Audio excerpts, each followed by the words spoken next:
D'informations en ligne, GuyaWeb s'en est fait l'écho le mois dernier. Le site internet de la discipline de sciences de la vie et de la terre de l'Académie de Guyane a été suspendu par le rectorat. Des propos jugés comme racistes ont été publiés par un inspecteur académique. Ils restent assis, parfois muets, comme absents quand ils sont constitués majoritairement d'Amérindiens, parfois turbulents quand leur succèdent des enfants d'origine haïtienne, brésilienne ou bushinengue.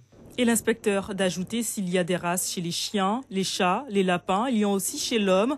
Ce fonctionnaire dresse un portrait injurieux pour les principaux concernés, les élèves. Cet inspecteur, tout comme le rectorat, aurait failli à leur devoir. On n'a pas cité de race, les races c'est pour les animaux et non pour les humains.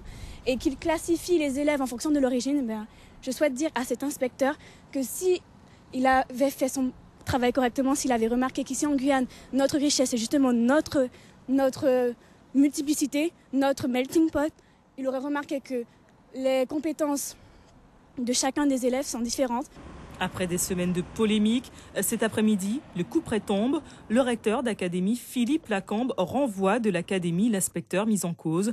Une décision prise conjointement avec le ministère de l'Éducation nationale.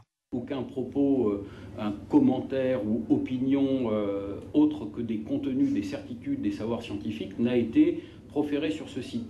Moi, j'ai pris ma décision sur 2 pages, sur 3 phrases, donc ça ne me convient pas, ça ne représente pas le système éducatif guyanais et ses enseignants, et donc notre inspecteur retourne en métropole le plus vite possible. Pour certains syndicats enseignants, la sanction est juste et légitime. Pour d'autres, au-delà de la polémique, cette affaire illustre l'absence de cadrage de l'action du rectorat.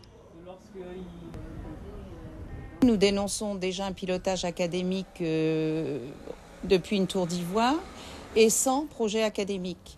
Donc les inspecteurs qui arrivent ne peuvent s'inscrire dans un projet, font finalement plus ou moins ce qu'ils veulent. Pour moi, c'est le 2e inspecteur qui se conduit de la sorte.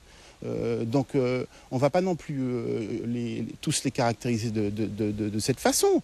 Ce sont 2 inspecteurs qui sont à la marge, 2 inspecteurs qui se croient tout permis.